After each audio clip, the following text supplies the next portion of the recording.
일생 동안 당신이 반드시 읽어야 될 100권의 책 일당백 국부론 2부 이제 시작하도록 하겠습니다. 오늘 국부론은요 특별히 이제 그래도 우리가 경제 관련 서적으로 알고 있기 때문에 런던 전경대 우리 런던 오빠 우리 김희욱 연구원과 함께 하고 있고요. 그럼 계속해서 국부론 이제 2부에서는 좀 더 책 내용 안에 있는 것들 한번 살펴보면서 그 책을 또 현대와 어떻게 좀 이어볼 수 있을까 요 이야기도 한번 여러분과 함께 나눠보도록 하겠습니다. 네, 국부론이 보통 이제 출판사에서 카피가 자본주의를 사는 당신이 한 번쯤 읽어봐야 할 책.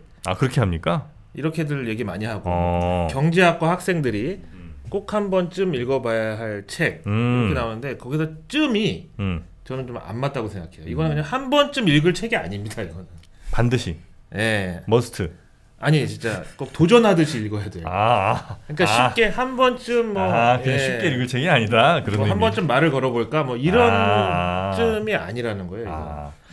엄청난 책입니다. 한번 잘하면 재밌는 게 우리나라도 뭐 물론 국부론도 번역은 여러분이 하셨겠습니다만 지금 그래도 이제 좀 나름 권위 있는 번역으로 인정받는 게 지금 돌아가셨습니다만 김수현 교수의 번역본인데 LSE를 그렇죠. LSE 동문 선배님. 그렇죠. 그 김수현 교수님이 본래 전국 수석으로 들어갔죠. 어딜? 서울대학 들어갈 때. 전국 수석이요? 네.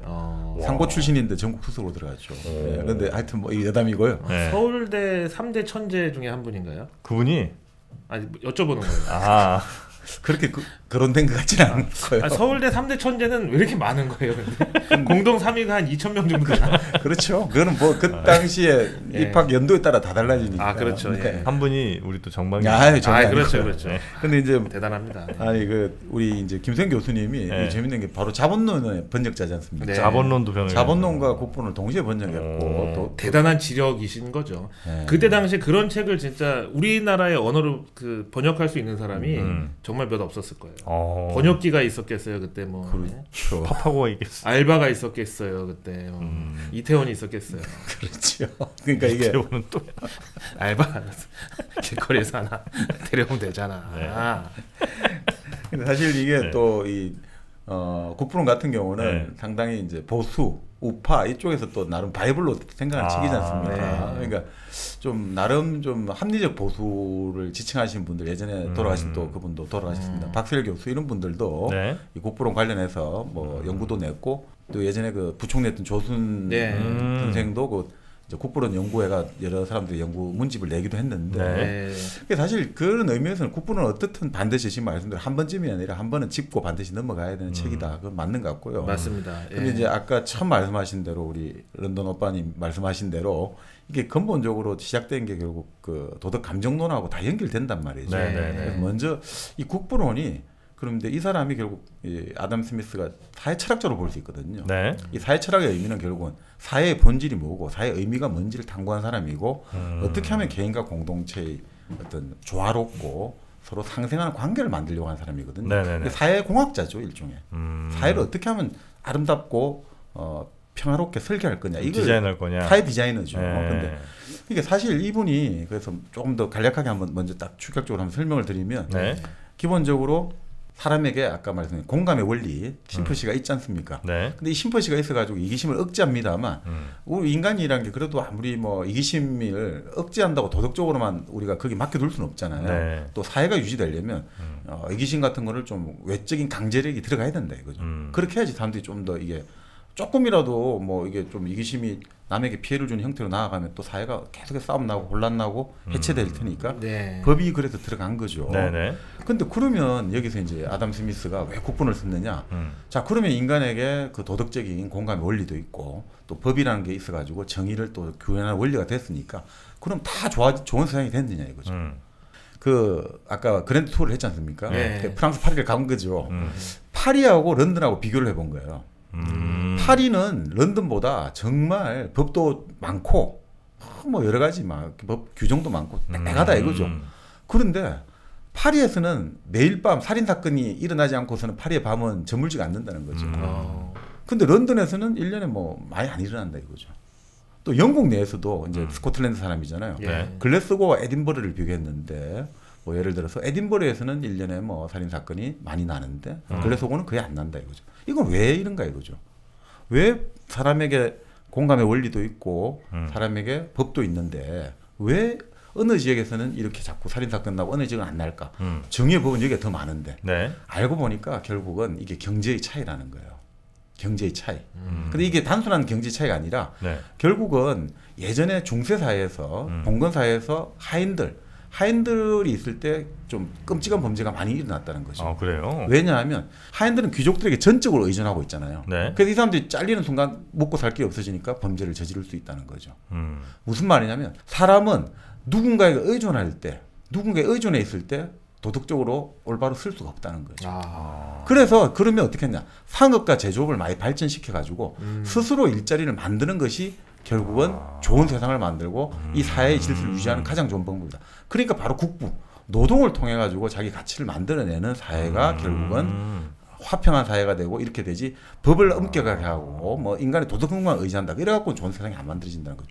그래서 국부를 만들어 가지고 어떻게 하면 그러면 상업과 제조업 한 나라의 국부를 일으키느냐, 이것에 이제 주목을 했고 그것이 결국은 이제 이 사회가 그 사회에서 일단 아까 말씀드린 자유의 원리들, 스스로 자유롭게 선택하고 왕이나 귀족의 지시, 교회의 지시가 없이 인간이 자신의 선택에 의해서 법과 정의와 이런 상업과 제조업이 발전하면 나쁜 정부는 사라지고 만성적인 중세의 전쟁 상태라든지 독재자, 전제자가 사람을 억압하고 이런 건 다 사라지게 된다. 그래서 이제 이 경제, 상업과 제조업을 발전시켜야 된다. 이렇게 나온 거죠. 정박님 얘기를 들으니까 제가 국부론에서 약간 좀 그 넘어가는 단계가 좀 어색했던 논리적으로 그랬던 거기에 좀 퍼즐이 맞춰지는 것 같은데 빈틈이 메꿔졌습니까? 메꿔지네요. 예. 이 국부론이 내용은 그대로 있는데 20세기 이후에 비판하는 대상이 거꾸로 바뀌어가지고 이용되기 시작을 했습니다. 거대 이제 자본가들이 정부의 개입이나 뭐 각종 그 규제를 할 때마다 피할 목적으로 막 보이지 않는 손 들어봤나? 인비저블 핸드다임. 그럴 때 갖다 이제 붙이게 된 거죠. 아전인수를 하는 거군요. 그래서 국부론을 막 인용하면서 정부 개입은 이거는 악이다. 소소익선이야 막 이런 주장을 핀 거죠. 그렇게 이제 이용이 좀 그러다 됐었군요. 보니까 일부에서는 아담 스미스가 출신도 금수저인데다가 약간 부자들을 위한 어떤 경제학자가 아니었냐라고 오해들을 많이 하는구나. 오해를 많이 하게 됐죠. 근데 실제로 이제 아담 스미스가 얘기한 거는 개개인들이 각각 자기가 뭐 상업이 됐든 공업이 됐든 이런데 열심히 일하면서 부를 잘 마련하면 그게 이제 우리 사회를 더 건강하고 범죄 없는 좋은 도시로 만들 수 있다. 이렇게 이제 생각을 했다는 거죠. 그렇죠. 그렇습니다. 그리고 지금도 물론 그렇지만 그 유럽의 그때 17세기, 18세기 때 얼마나 많은 정말 그 가치와 모순과 이런 것들이 막 혼합돼 있었을 그 시기인데 아담 스미스는 비교적 그런 것들에 대해서 솔직하게 어떤 그 본인의 생각과 철학으로 이제 이 분석을 해놨어요. 그러니까 뭐 지금으로 치면 약간 내로남불일 수도 있고, 저는 개인적으로 뭐 제가 이제 금융권에 몸담았었던 사람으로서 지금 탄소 중립이 저는 어처구니가 없어요. 사실은. 탄소 중립이요? 예. 자기네 유럽하고 뭐 그 서양의 열강들이 그때 내연 저감 장치가 어딨어. 막 굴뚝에서 막 그냥 그렇게 하고 식민지까지 그냥 다 동원해가지고 그렇게 해서 지구 온도를 올려놓고 이제 와서 신흥국들이 좀 공기 뭐 질에 상관없이 기계 좀 돌리려고 하니까 야 지구 환경 망치고 있냐 니네가 여기 좀 누구 허락받고 장사해 뭐 이런 사다리 걷어 차이 같은 느낌. 그래서 저는 특히 이제 이런 탄소 중립이나 친환경에 대해서 유럽 쪽에서 더 이게 바람이 좀 거세잖아요. 공정 무역 바람도 그렇고 그런 거 보면 모순이죠 사실. 그래서 이 애덤 스미스가 재밌는 이야기를 하죠. 어떤 새로운 법이나 규제를 누군가가 제안할 때는 반드시 그 배경과 이유를 면밀히 검토해라.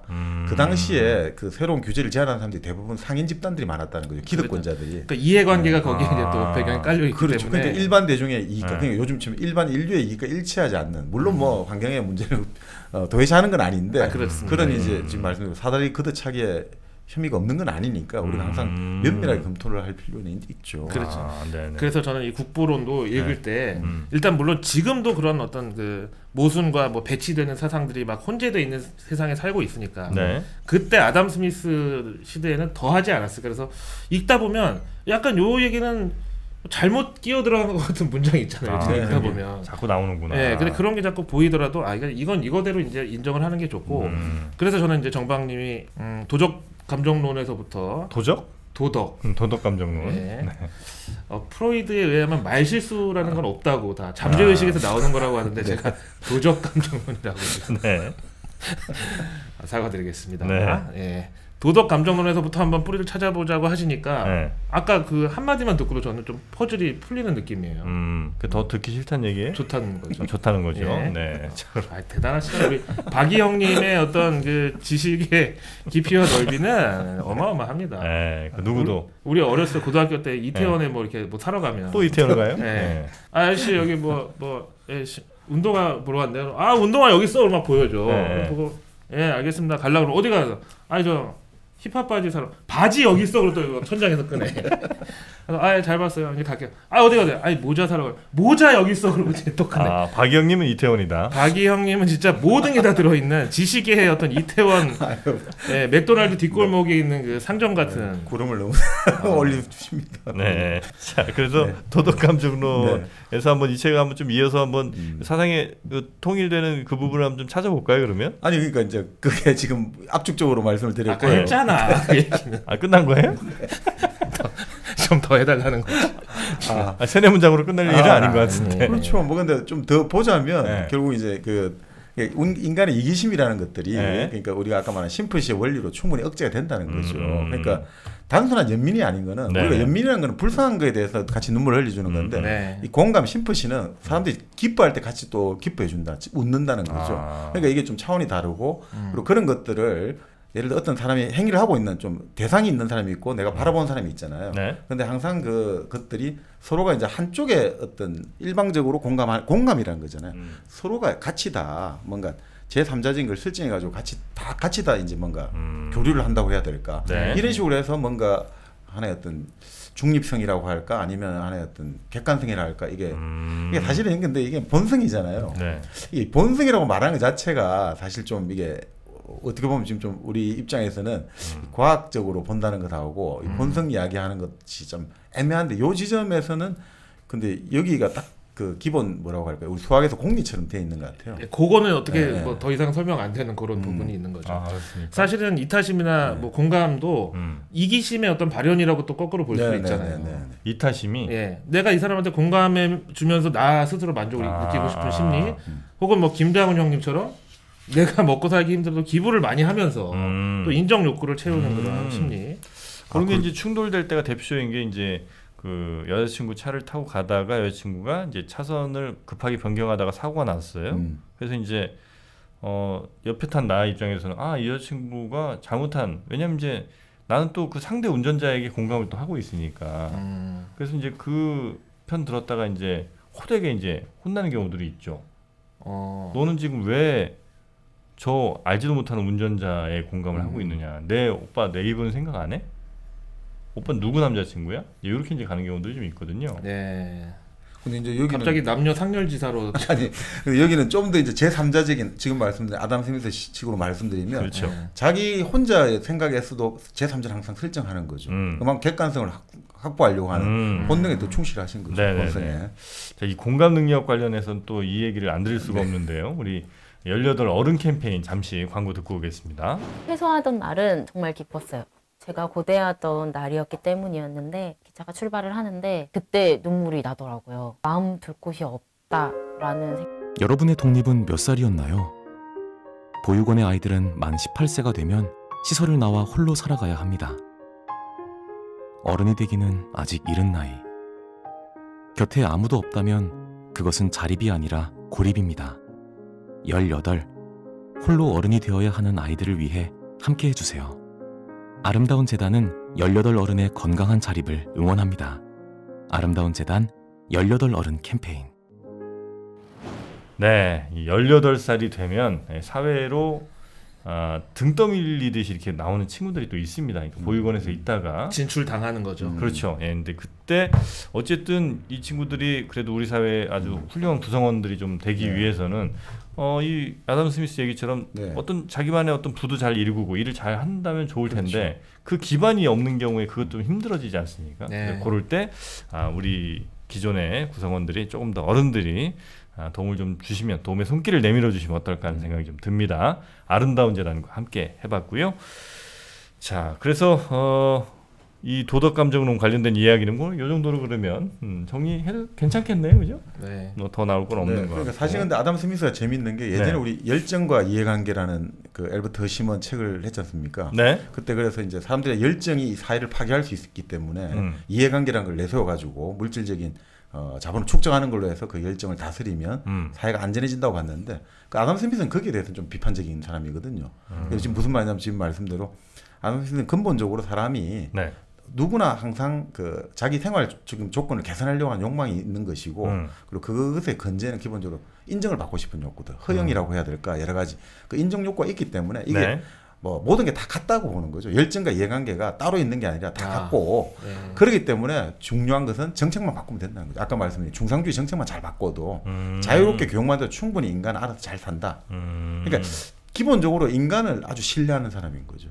인간의 어떤 능력을 신뢰하는 거죠. 인간의 본성은 네. 기본적으로 일종의 공감 능력이 있고 교환을 하려고 하는 본성이 있기 때문에 그냥 놔두면 잘 산다. 너무 지나친 간섭과 개입하지 않고 네. 공정한 경쟁과 자유로운 교환만 가능한 시장을 만들어주면 얼마든지 잘 굴러간다. 이런 의미에서 보면 상당히 인간에 대한 신뢰와 낙관을 갖고 네. 있는 학자다 이렇게 볼 수 있죠. 그래서 아까 말씀드린 대로 오히려 그 사상적으로 봤을 때는 마르크스가 더 자유시장주의 논리를 갖고 있었고 아담 스미스는 약간 좀 자본을 조금 좀 약간 멀리해야 된다. 규제를 하는 게 좋다. 정부가 개입하는 게 좋다. 이런 사고 방식을 갖고 있었어요. 네. 그러니까 아담 스미스가 국부론에서 적어도 바라본 자본의 성격은 본질적으로 그냥 자본을 축적하고 독점하는 그런 대상이 아니라 생산을 위한 그 수단에 불과하다. 이렇게 본 거죠. 그러니까 생산에 투입되지 않는 자본은 네.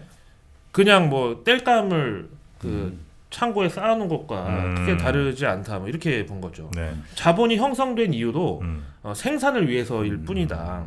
이 책에 대한 비판도 많이 있죠. 예, 뭐 예를 들어 가지고 네. 그 기본적으로 마르크스 계열들이 가장 비판을 많이 할 수밖에 없겠죠. 지금 마르크스 계열 정치 경제학자 입장에서는 아담 스미스가 일단 노동의 가치가 있다. 그 노동 가치서를 아주 맹화적으로 낸 거는 아주 호평을 합니다만, 근데 기본적으로 이 당시 아담 스미스가 살 때만 해도 기계가 그렇게 대량으로 도입된 공장이 없잖아요. 특히 스코틀랜드 같은 경우는 더 그럴 거 아닙니까? 기껏 해봤자 핀 가지고 몇 명이 뚱땅뚱땅 해가지고 한 10명 정도 나눠 가는 것밖에 못 봤는데, 그런데 그 이후에 기계가 들어가면서 오히려 일자리가 더 줄어들 버리잖아요. 그러니까 19세기 러드라이트 운동 나오고 할 때 그러니까 아담 스미스는 사실은 상공업이 발전하면 일자리는 더 많아진다고 봤거든요. 시장이 커지면 커질수록 일자리는 많아진다고 봤는데 네. 오히려 기기가 도입되면서 일자리가 줄어든 측면도 있고 또 아담 스미스는 뭐 자본이 결국은 축적되기 위해서는 전략을 해야 된다. 근데 결국 나중에 이제 19세기에 아주 많은 자본이 어느 정도 형성되니까 네. 충분히 띵까띵까 아주 사치와 낭비를 하면서도 결국 또 자본가들은 충분히 그걸 그 하는 것들 뭐 이런 것들도 하나씩 있고 그렇죠. 또 잉여 자본을 굉장히 경계해야 된다고 생각했지만 네. 또 초과 생산에 대한 대책은 없었던 거고. 네. 그러니까 이런 식으로 이제 본인도 조금 이제 좀 배치되는 그 논리가 뭐 여러 가지가 있는데 그거를 이제 지금의 사고 방식으로 그렇죠. 비판하는 네, 거는 좀 그렇고. 적절하진 않다. 네, 당시의 어떤 시대상 그리고 경제의 어떤 그 구조를 봤을 때는 네.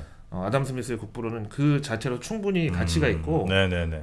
진짜 그 큰 역할을 했다. 영국의 어떤 그리고 소외의 문제 같은 경우도 아담 스미스 이 책에 보면 나오거든요. 그러니까 소외. 우리가 그러니까 결국은 이 노동의 어떤 우리 부류를 만들기 위해서는 분업을 해야 된다. 네. 그렇게 해야지 노동의 어떤 효율성이나 생산성을 올릴 수 있으니까.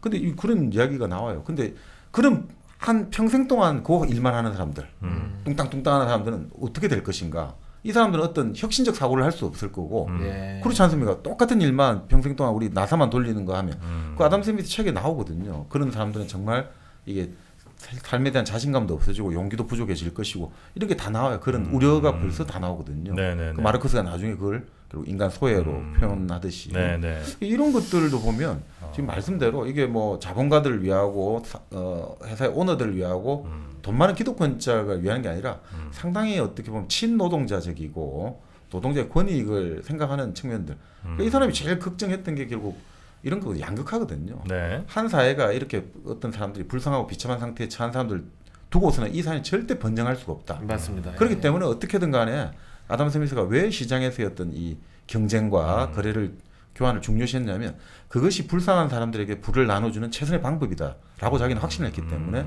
계속 시장이 커져야 되고 그렇게 해야지 부가 만들어지고 그렇게 해야지 사람들이 자립적으로 설 수가 있다 이렇게 본 거죠. 혹시 그런 부작용을 예상하진 않았습니까? 이게 애덤 스미스가 뭐 국부론에서 이제 자기 열심히 이제 일해갖고 열심히 그 불을 이제 막 생산하고 있는데, 근데 이제 빨래를 이제 열심히 하고 있으면 빨래터에서 막 이제 열심히 이제 빨래가 여기저기서 막 일감이 들어가고 난 빨래를 열심히 할 거 아니에요. 나 빨래 열심히 해서 내 돈을 버는 건 좋은데 내가 빨래하는데 밑에서 개울가 밑에서 빨래하던 양반은 내 빨래에 의해서 비눗물이 자꾸 내려가니까 이제 깨끗한 빨래를 못 하게 될 거 아니에요. 그런 거는 사실 안 나오죠. 나는 잘못은 없는데 내가 의도치 않게 이 사람은 뭐 내가 다른 사람을 빨래 못 하게 할 의도가 있는 것도 아니고, 근데 어쩔 수 없이 하다 보니까 다른 사람한테 의도치 않게 피해를 줄 거 아닙니까? 이런 것들은 뭐 그냥 시장이 알아서 잘 조절할 거다 이렇게 보는 건가요? 그럴 때는 이제 어떤 그 공동체에서 빨래터를 딱 마련해가지고 거기에 모여서 다 같이 모여서 빨래를 해라. 아, 그렇게 가면 이런 솔루션을 갖겠죠. 너는 일단 문대 비누를 넌 때리기만 하고 너는 헹구기만 하고. 빨래도 역시 이제 다 같이 또 분업을 하는 거군요. 그렇습니다. 무조건 이제 이 분업 체제의 효율성에 대해서는 완전히 이분은 종교급으로 믿었던 분이에요. 근데 진짜 말씀대로 지금 그런 비판도 있는 것 같습니다. 그러니까 결국 그 당시 공장이 발달을 안 했으니까 공해 문제를 생각을 할 수가 없었죠. 시대의 한계니까. 근데 그런 부정적 외부 효과들 이런 거에 대해서는 전혀 없죠. 그러니까 지금 사실은 뭐 지금 말씀 뭡니까 시장의 실패라든지 뭐 지금이야 비판할 게 많겠죠. 혹시 그 아까 인비저블 핸즈 보이지 않는 손, 이게 이제 이 책에 뭐 한 번밖에 안 나왔다고는 하지만 사람들이 이거 엄청나게 인용을 많이 하잖아요. 이거의 정확한 의미는 뭐로 우리가 생각하면 되겠습니까? 보이지 않는 손. 뭐 생각하는 그대로 보이지 않는 어떤 힘에 따라서 정리가 된다는 거지. 뭐 손이 빨라서 안 보인다고 한 거겠어요. 눈보다 손이 빠르다. 타짜다. 아담 스미스인데 타짜 얘기는 아닐 것이다. 그러니까 이제 보통 이 책에서 좀 비유적으로 썼다고 나오는데 김수현 교수 번역으로 보니까 이렇게 나와요. 그러니까 한 개인들이 우리 각자는 아까 말씀대로 우리가 오늘 맛있는 빵을 먹는 거는 그 제빵 제분업자의 뭐 자의심이 아니라 이기심에 먹는 건데, 그러니까 각 개인들이 이기심에 의해서 행동을 하는데 그것이 결과적으로는 그 사회의 어떤 불을 정진시킨다. 그런 것들이 뭔가 보이지 않는 손에 이끌리는 듯이 그 사회 질서라고 보는 거죠. 이기심이 이타심을 만들어내는 사회 질서. 그게 눈앞에 보이지 않으니까. 그러니까 아까 지금 말씀대로 그 아담 스미스가 자연신학을 먼저 공부를 처음에 이제 자기 자연신학이요? 예, 그러니까 아담 스미스의 크게 공부의 파트가 4파트인데 첫 번째가 자연신학, 두 번째가 윤리학, 세 번째가 법학, 네 번째가 그 정치경제학, 국부론이거든요. 이 자연신학이 뭐냐면 결국 그 당시에 17세기 뉴턴이 보여줬잖아요. 만윤리학이라는 게 있다. 눈에 보이지 않지만 이 각각 개인에게 모든 게 규정되는 질서가 있다. 마찬가지로 경제학에도 눈에 보이지 않지만 마치 보이지 않는 손이 우리를 이기심 행동하지만 나는 이기적으로 행동했지만 오히려 그게 남에게 이타적인 행동을 불러일으키는 그것들은 이제 뉴턴에서 다 이렇게 나온 거죠. 이런 것들에서 보이지 않는 그 작용들. 신이라고 할 수는 없잖아요. 왜냐하면 여기는 신이 떠난 세상을 우리가 어떻게 하면 조화롭고 발전시키고 평화롭게 살 수 있느냐 이걸 보여줘야 되니까 그런 의미에서 이제 좀 비유적으로 했다 이렇게 볼 수 있죠. 그렇죠. 그리고 이제 그 중세 영미 문학에 보면은 인비저블 핸즈라는 표현이 많이 나와요. 이게 아담 스미스가 처음 쓴 표현이 아니라 문학에서 원래 많이 쓰이는 표현입니다. 그래요? 그러니까 어떤 뭐 초자연적인 현상 혹은 어떤 뭐 디스크라이브가 힘든 어떤 작용. 이 디스크라이브는 이제 윤여정 선생님이 기자회견에서 쓴 건데. 근데 그럴 때 인비저블 핸즈를 갖다 붙이는 거죠. 우리 요즘 표현을 하면 약간 케미스트리처럼. 케미처럼 쓰였던 이제 그런 관용어구처럼. 약간 유행하던 말이군요. 예, 그거는 이제 아담 스미스가 인비저블 핸즈를 처음으로 쓴 게 아니라 이분이 써서 이제 그 표현이 유명해졌고 고대 뭐 문학에서도 이제 등장하는 표현이고. 네네네. 그렇죠. 자, 그래요. 하여튼 뭐 국부론. 근데 이제 국부론이란 책을 그러면 저희가 이제 지금 이제 쭉 한번 좀 살펴는 보긴 했는데 이거를 어떻게 현대에도 한번 적용시켜 볼 만한 데가 많이 좀 있다는 거죠? 만약에 지금 당장 아담 스미스가 무덤에서 걸어 나와 가지고 딱 이 지금의 어떤 그 2021년을 상황을 봤을 때 과연 그 어떻게 생각할까? 일단 이분의 정치 성향은 어느 쪽일까? 아담 스미스요? 예. 약간 뭐 자유주의를 옹호하는. 아니 아까 얘기했잖아요. 사람이 먼저다. 아 이쪽입니까? 중상주의 하의 어떤 특권 계층을 저격했던 게 국부론의 어떤 도입 부분에 해당되기 때문에 뭐 미국 민주당이든 한국 민주당이든 어쨌든 민주당 계열일 것이다. 예, 성향은 이제 그렇게 본다. 네. 어떻게 생각하세요, 근데 낮은 세금을 거의 이제 부과하지 말자는 입장이잖아요. 소득세도 부과하면 안 되고 상속세도 안 되고 웬만한 종류의 모든 세금은 없는 게 낫다라고 이제 보잖아요. 그런 면에서 지금은 또 이 세금을 좀 약간 수정자본주의의 지금은 예, 단계에 그렇죠. 뭐 진입을 했으니까. 예. 물론 이제 또 거기에다가 또 정부의 지시나 통제는 좀 덜 의존하자. 그러니까 좀 큰 정부보다는 이제 본래 약인 국가가 여기 나온 거잖아요. 이분이 이 국부론 보면 결국 국가가 해야 될 역할은 결국은 뭐 3가지 정도밖에 안 나오잖아요. 우리가 국방, 방위를 해야 되고 그다음에 이제 사법, 이제 국내적인 어떤 문제를 다스릴 법원과 정부가 있어야 되고 그리고 3번째가 이제 공공정책 정도. 그러니까 개인이 할 수 없지만 이게 도로나 교통 같은 것들은 공공정책으로 해야 되는데 그것도 세금의 형태보다는 조세, 그러니까 근본적으로 조세를 기본적으로 되게 이제 싫어하잖아요. 그게 결국 소비자에게 모든 것들이 전가돼 버린다. 트럼프 뽑았겠는데요? 아니죠. 왜냐면 이 아담 스미스가 그때 당시에 보이지 않는 손을 주장했을 때와 지금은 그렇죠. 환경이 완전 다르고 지금은 보이지 않는 손이 없어요. 아 지금은 모든 사람의 어떤 참여 민주주의 그리고 조금 더 극단적으로 나가면은 뭐 광장 민주주의 이런 것들이 보이지 않는 손을 대체하고 있잖아요. 아 그래요. 지금은 보이지 않는 손이 존재를 하지 않는다. 다 보이는 손이에요 요즘은. 네.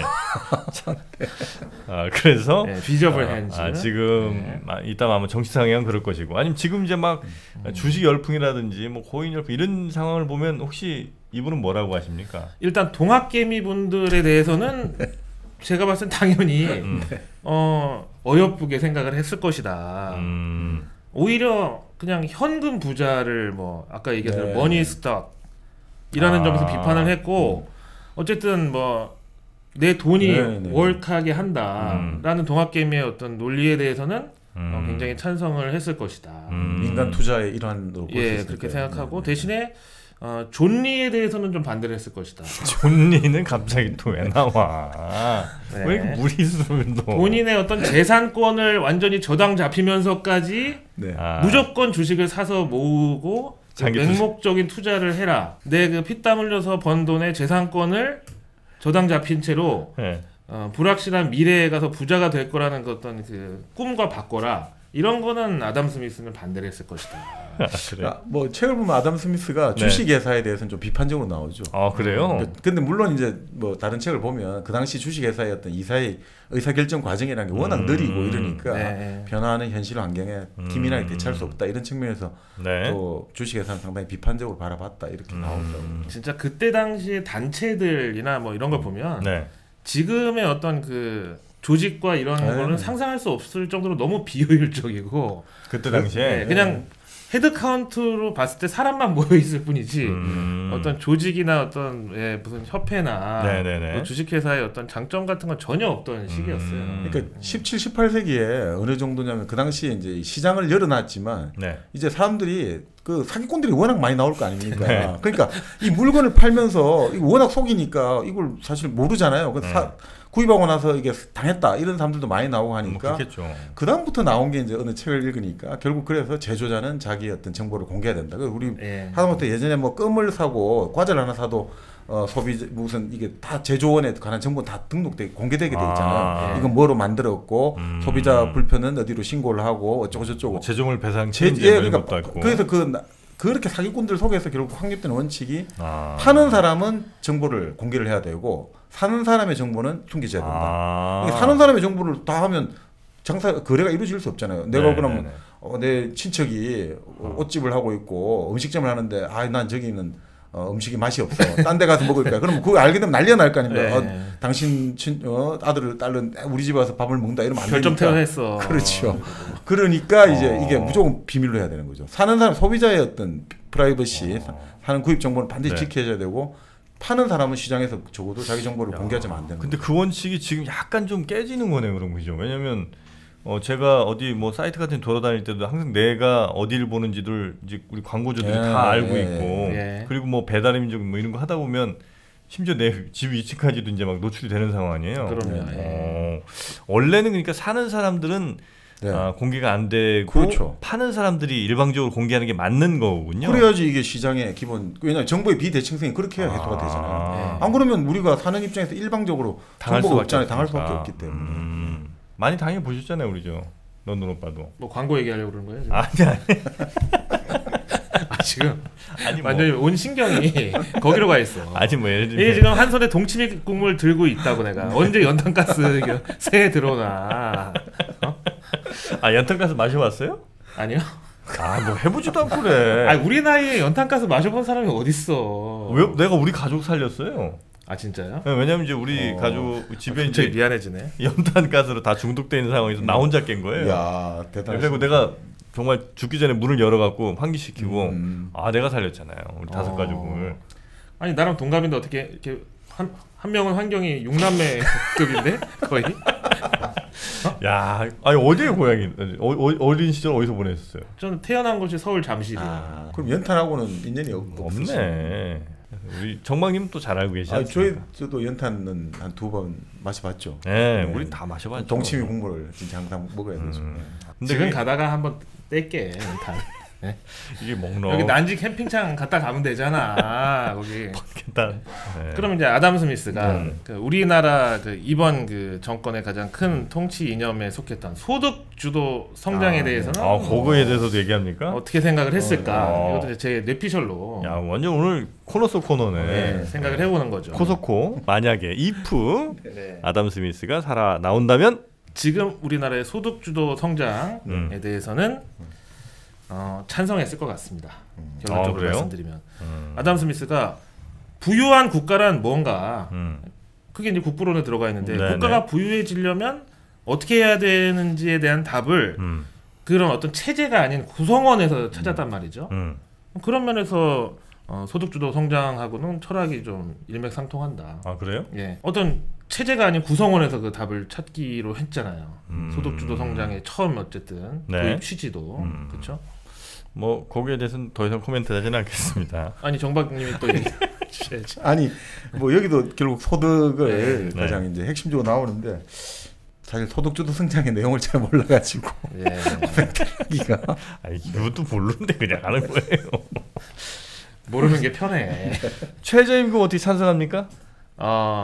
이분이 아담 스미스가 어차피 뭐 안 살아나올 거니까 만약에 살아나온다고 가정하는 거죠. 최저임금. 왜냐면 최저임금 어떻게 보면 자유로운 개인 간의 거래, 그러니까 자인 간의 계약을 누군가가 규제를 하는 거잖아요. 수정 자본주의라고 합시다.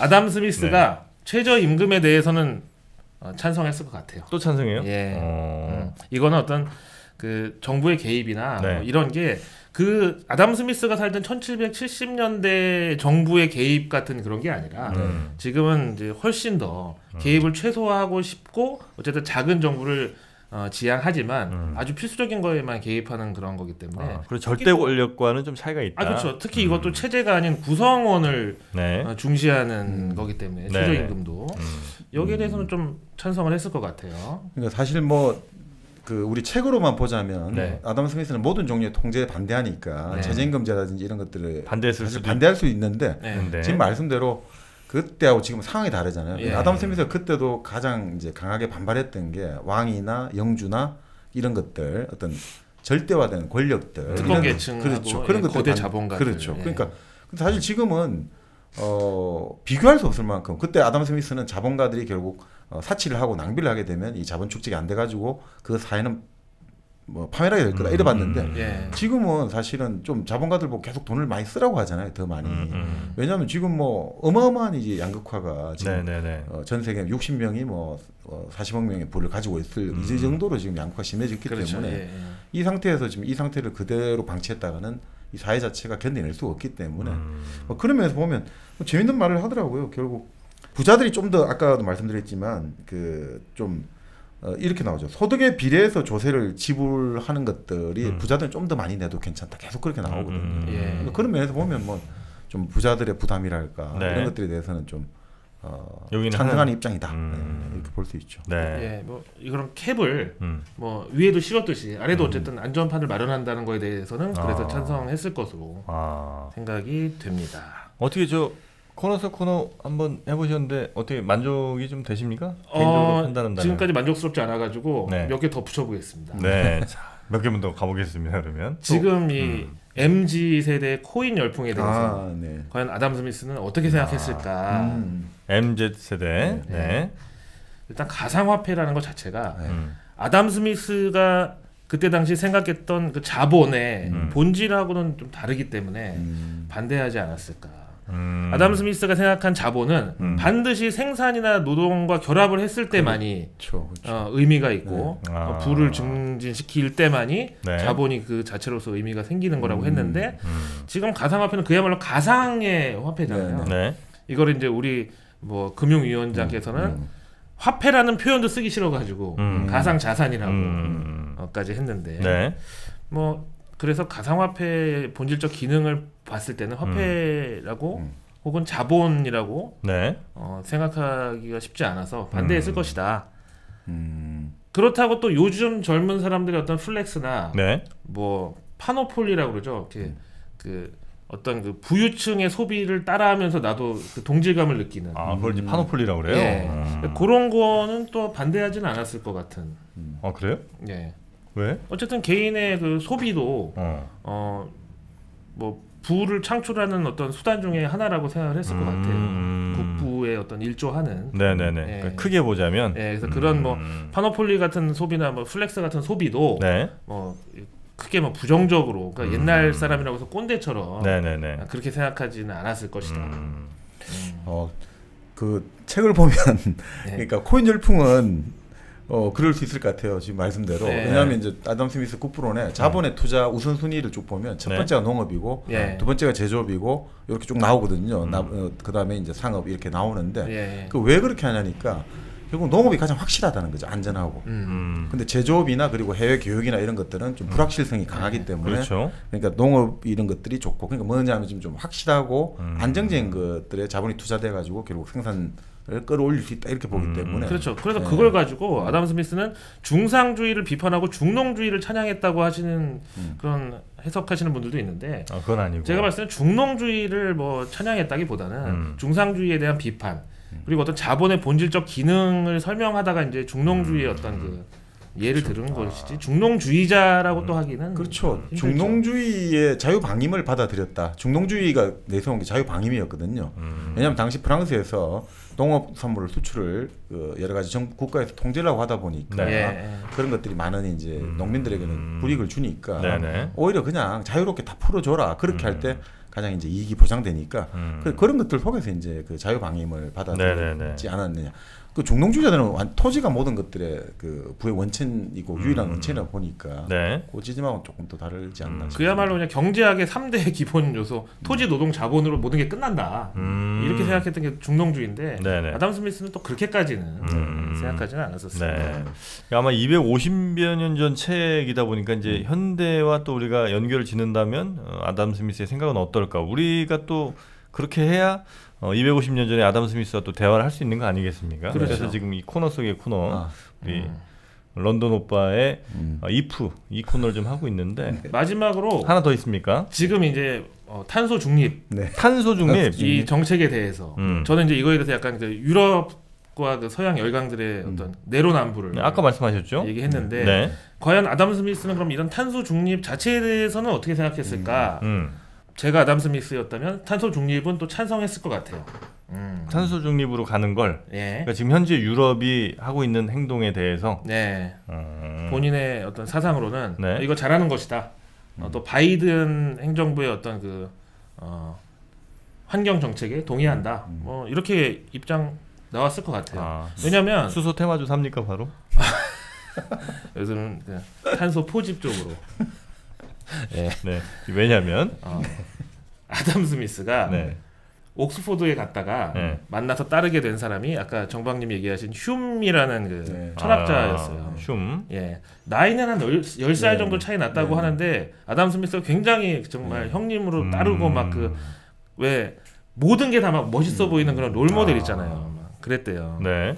근데 그 이제 흉이라는 사람이 쓴 그 인성론이라는 책이 있는데 여기서 사유의 핵심은 인간이다라는 표현이 나오는데 얼핏 듣기에는 그럼 사유의 핵심이 인간이지 뭐 그럼 뭐 근데 그때 당시에는 이렇게 인간을 어떤 주체로 내세우는 거에서 좀 금기실했어요. 야 이거 신을 부정하는 거냐 불경스럽다. 근데 그러니까 신의 눈에서 판단을 인간을 해야지 이게 올바른 거지. 그렇죠. 어떤 이제 그 부가적인 대상으로 인간을 봤지 사유의 핵심은 주인공은 인간이다 이런 이제 표현을 사람들이 조금 불경스럽게 볼 수 있었던 환경이었는데 근데 그 인성론의 부제목이 네 인성에 문제 있어. 인성 보고 대출해줘. 인성론. 그래서 이 부제목이 네. 실험적 추론 방법을 도덕적 주제에 도입하기 위한 시도. 아 다시 한번요. 실험적 추론 방법을 네. 도덕적 주제에 도입하기 위한 시도. 이게 바로 인성론의 부제목이거든요. 어렵다 그죠? 네. 예. 그러니까 아담 스미스가 그 사상적으로 굉장히 믿고 그 롤모델로 삼았던 휴메의 이런 철학을 아담 스미스가 영향을 받았다면 탄소 중립도 어떤 뭐 지구 온난화 때문에 지구의 온도가 올라가고 뭐 해수면이 올라가고 이런 그 실험적 추론 방법을 통해서 얻은 그 결과를 도덕적 주제에 대입하는 시도 뭐 이런 차원에서 봤을 때는 탄소 중립이 어쨌든 정의로운 일이다 네. 라고 표현을 했을 걸로 저는 생각한다는 거죠. 그 저희 방송 보시는 분들의 수준이 굉장히 높습니다. 그렇더라고요. 네, 듣고 보시는 분들 굉장히 수준이 높으셔서 혹시 댓글로 말도 안 되는 소리 하지 마라 이제 이런 댓글이 올라올 수 있어요. 네. 네, 그런 거에 크게 상처는 안 받으시는 스타일이죠? 뭐 저는 또 저의 삶이 있는 거고 예. 그분들은 또 제가 댓글 보면서 또 한 수 배우겠습니다. 네. 그 제가 지금 말씀 들으니까 네. 여기 생각이 나는 게 있어가지고 네. 그 아까 그 사치와 그 따라하는 거 있지 않습니까? 그 용어가 계기 파노폴리요. 파노폴리. 예. 근데 그 아담 스미스한테 보면 그 네. 국부론에 나온 대목이 이렇게 나오거든요. 그러니까 부유한 사람은 사치와 방종에 빠지는데 보통의 현명한 사람들은 그걸 혐오한다. 왜냐하면 내가 사치와 방종에 부유한 사람을 따라하게 되면 그 파멸된다는 걸 내가 알기 때문에 네. 그걸 혐오하게 돼 있고 그런 것들이 이제 사실 익명성 속에서 더 심하게 나타나고 있다. 이런 이제 사치와 방종을 따라하고 여러 도덕적인 문제가 예전에 같이 시골에 살 때는 괜찮았는데 도시는 익명성이 있기 때문에 그래서 이제 사람들이 태만과 방종에 더 빠지게 도시가 사람의 태만과 방종을 조장한다.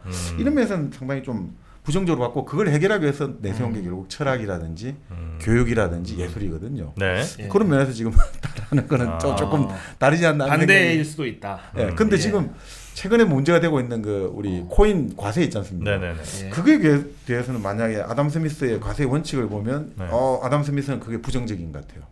왜냐하면 아담 스미스는 이윤이라든지 이런 것들은 과세의 대상이 좋지 않다고 보거든요. 이윤에 대해서 과세하는 건 옳지 않다. 네, 왜냐하면 리스크를 무릅쓰고 수고를 해서 올린 보상을 그 과세를 해버리면 그 사람은 결국 그것들이 오히려 전체 경제에 더 안 좋은 손해를 끼친다. 그래서 오히려 이윤에 과세하는 건 좋지 않다. 아 그렇죠. 아담 스미스는 자본을 돌아가게 하는 투자에 네. 대해서는 굉장히 이분은 좋게 생각을 했는데 다만 가상화폐라는 거에 대해서 네. 자본의 기본적 성격에 해당되지 않는다고 이제 생각을 할 했을 거다. 거였다는 거죠. 근데 어쨌든 이것도 지금의 잣대로 보면 그렇죠. 주식이든 뭐 로또든 코인이든 다 사실은 위험자산 클래스에 들어가거든요. 네. 그러니까 우리가 생각했을 때는 뭐 나는 지금 동학개미로 주식을 막 하고 네. 그 다음에 막 신용 미수까지 땡겨가지고 리스크 테이킹을 하고 있는데 내 자녀가 코인을 들여다보고 있으니까 야 너 이거 신세 망치려고 그래 이거 화내는 게 세대 갈등으로 번질 수밖에 없죠. 어차피 다 위험 자산에 들어가 있는 것들이거든요. 정도의 차이가 좀 있을지. 뭐 달러하고 미국 국채가 아닌 이상에는 다 주식이든 코인이든 뭐 다 위험 자산이에요. 그러니까 뭐 슬기로운 감방생활 그런 거 보면은 거기 죄수들끼리 자기들끼리는 뭐 모범수네 뭐 명찰 하얀색이네 어쩌고 하지만 다 그냥 결국 위험한 사람들이잖아. 그러니까 거기서 다른다는 것 자체가 뭐 큰 의미가 없다는 거예요. 정영진 씨가 지금 하는 주식도 그게 뭐 어떤 테마주든 뭐 잡주든 우량주든 간에 큰 의미는 없어요.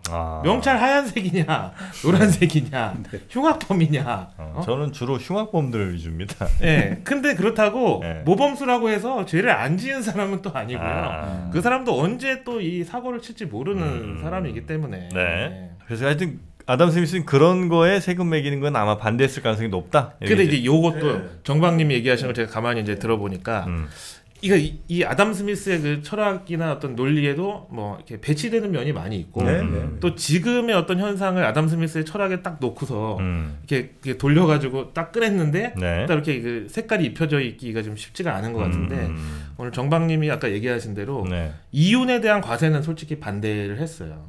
이윤에 대한 과세는 확실합니다. 열심히 사업하라는 거죠. 그래서 그렇죠. 근데 그 정부의 성격 자체가 지금하고 완전 달랐죠. 그렇죠. 그때는 그 돈을 뜯어다가 전쟁비에 쓰고 혹은 뭐 그 문을 재놨다가 또 전쟁을 해서 그걸 남의 걸 뺏어 오기도 하지만 뺏기기도 할 거 아니에요. 그러니까 이런 걸 부정적으로 본 건데 지금의 정부는 그런 정부는 아니니까.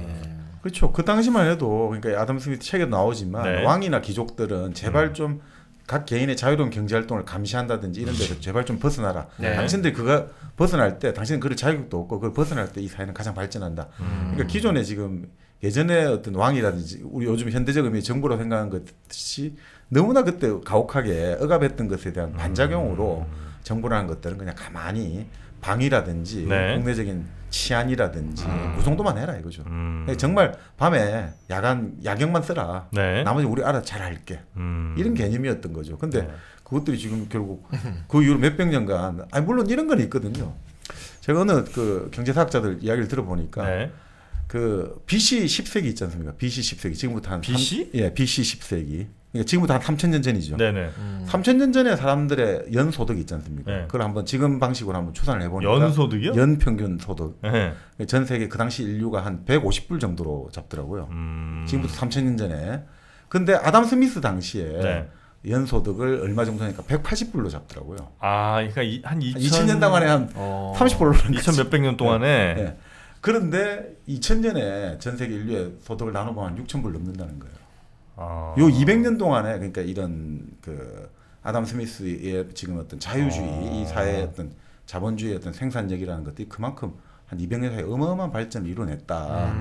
그러니까 150불에서 180불까지 가는데 2000년 걸렸는데 180불에서 6천 몇백 불까지 가는 데는 한 200년밖에 안 걸렸고 그 와중에 지금 어마어마한 그 아담 스미스가 예측하지 못했던 그 부의 어떤 축적이라든지 그리고 그런 공해라든지 환경의 문제 단순한 이제는 뭐 한 개별 국가의 차원을 넘어서 전 지구적인 이렇게 단위가 너무나 글로벌해졌기 때문에 지금 말씀대로 뭐 이거를 단순하게 이 아담 스미스 책을 갖고 우리가 뭐 이렇게 하는 건 아니고 이제 한번 이렇게 반추해가 생각해 보면 재미있을 것 같습니다. 아시겠지만 뭐 국부론만 그 검색에 쳐보셔도 어마어마하게 많은 영상과 뭐 글과 이런 것들이 나옵니다. 저희는 조금 새로운 관점에서 접근을 해봤다고 생각하시고 제가 얘기한 것 중에서 틀렸다거나 이해가 안 되는 부분이 있으면 새로운 거다라고 생각을 해주시면 감사하겠습니다. 뭐 틀렸다고 하긴 어렵죠. 왜냐면 그렇죠. 살아나와서 한다면 어떤 선택을 했을까라고 이제 추론하는 거니까. 그렇죠. 그건 뭐 제가 아담 스미스로 잠깐 이제 빙의하신 거니까. 봤습니다. 자, 그럼 이 국부론이란 책 뭐 대략적인 내용도 저희가 좀 파악해봤고 뭐 현대와 또 끈도 한번 이어봤는데 우리 정박님이 보실 때 이 국부론에서 우리가 좀 잊지 말아야 될 거라든지 요건 꼭 좀 한번 알고 넘어갔으면 좋겠다 하는 내용들이 있다면 어떤 게 좀 있을까? 그러니까 결국 여기서 항상 주장하는 게 그 인간의 본성, 아까 공감의 원리가 있고 교환의 원리가 있다. 그래서 사실 그렇게 보면 우리가 예전에도 그렇게 한번 말씀을 드린 것 같은데 돈의 목적이라는 게 재산의 자본의 목적은 교환이잖아요. 그 교환을 하는 거고 우리가 인간은 결국 교환을 통해서 우리가 언어를 지금 대화를 하는 것도 말을 교환하는 거고 우리가 결혼을 하는 것도 이제 뭐 집안과 집안, 남성과 여성이 결혼하는 거고 또 물건과 물건을 교환하고 그러니까 사실 사람은 말을 교환하고 몸을 교환하고 그리고 돈을 교환하는 거잖아요. 그러니까 교환이 인간의 본질이고 그 교환이 인간을 자유롭게 만들고 그리고 그것들이 신으로부터 신이 사라진 세상에서 인간을 우리 인간 스스로도 충분히 잘 살 수 있다는 걸 보여준 그런 책으로서 한번 우리가 이해를 하면 어떨까 생각합니다. 신이 없더라도 우리 인간끼리 이렇게 교환하면서 잘 살 수 있다는 걸 보여준 책. 멋지지 않습니까? 역시 뭐 박이형님답게 박하지 않네요, 저분. 자, 이 국부론 저희가 쭉 한번 읽어봤는데 이런 책들은 그거랑 또 잘 어울리는 것 같아요. 이게 그냥 이렇게 침대에서 읽어도 좋지만 이렇게 커피숍 같은 데 앉아서 국부론 이렇게 딱 펴놓고 읽으면 얼마나 좀 약간 폼나는 책 아니겠습니까? 근데 보는 사람에 따라서 국부론이 뭔지도 모르는 사람이 보면 약간 의학책인지 알 수도 있고. 뭐 해부론처럼. 네. 국부. 네. 국부 마취 할 때. 국소 마취 아닙니까? 국부라고도 하죠. 국부라고도 하죠. 알아들어요. 네. 허준이세요? 네. 그래서 국가가 부유해지려면 어떻게 해야 되는지에 대한 답을 체제가 아닌 구성원에서 찾자. 그게 이제 국부론의 핵심이다. 저는 그렇게 생각합니다. 네, 이 얘기를 들렸던 건 아니고 하여튼 그 커피숍에서 드실 때 1kg 커피를 어떤 소품으로 1kg 커피와 국부론을 같이 세트로. 그렇죠. 1kg 커피를 보면 그 커피마다 예를 들면 뭐 보통 우리는 뭐 케냐 AA 이런 식으로 가잖아요. 여기는 이름이 그렇게 가지 않습니다. 뭐 아침의 산책, 지는 노을, 인디안이에요, 뭐야? 이름이 왜 그래? 주먹 쥐고 일어서 뭐 이런 이름들이 이제 있거든요. 오후의 황홀 뭐 이런 거. 오후의 황홀. 그건 이제 커피라는 건 결국 감성이라는 거예요. 그냥 이게 뭐 물론 이제 맛도 객관적인 맛도 굉장히 중요하겠습니다만 그걸 넘어서는 비욘드 테이스트. 감성 경제. 그렇습니다. 그래서 감성을 자극하는 우리 1kg 커피 앱이 또 있거든요. 앱을 다운받으시면 그 앱 안에서 다양한 커피의 종류, 다양한 또 커피 그 여러 가지 도구들 있잖아요. 뭐 이렇게 내리는 주전자 같은 거 이런 것들도 다 또 취급을 하시니까 그렇게 한번 풀 세트로 한번 장만하시는 것도 좋지 않을까 하는 생각을 해봅니다. 국부론하고 어떤 연관관계는 아담 스미스도 커피를 좋아했다. 좋아했잖아요. 아담 스미스가 커피 매니아였어요. 어떻게 손 자꾸 좀 이상한 행동 좀 하지 마시고 너무 초조해가지고 이 매조지를 어떻게 하려고 하는지. 그래서 이제 이렇게 1kg 커피 앱 다운 받으셔서 많이 드시면 감사하겠다 이런 말씀이고요. 이 국부론 오늘은 이 정도로 한번 정리를 해도 괜찮겠습니까? 네. 자, 국부론 저희가 오늘 런던 오빠, 런던 고라니 우리 김희욱 연구원님 한번 모시고 새롭게 한번 도전해봤는데 다음에 또 불러주실 건가요? 괜찮을까요? 카톡에 또 알 수 없는 사용자로 계란 모양 이렇게 뜨면 전제하시고요. 알겠습니다. 아주 재밌는 시간이었고 이 어려운 책이니까 특히나 이런 우리 김희욱 연구원님 같은 분이 정말 보석 같은 존재가 되지 않았나. 버섯이요? 나가.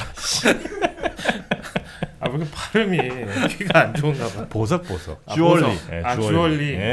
머쉬룸이 아니고. 네, 우리 보석 같은 우리 김희욱 연구원님과 함께한 재밌는 2시간이었고요. 저는 또 다음 시간에 또 재밌는 책으로 여러분 찾아뵙도록 하겠습니다. 함께해 주신 우리 시청자 여러분 그리고 우리 김희욱 연구원님 대단히 고맙습니다. 감사합니다. 고맙습니다. 네, 고맙습니다.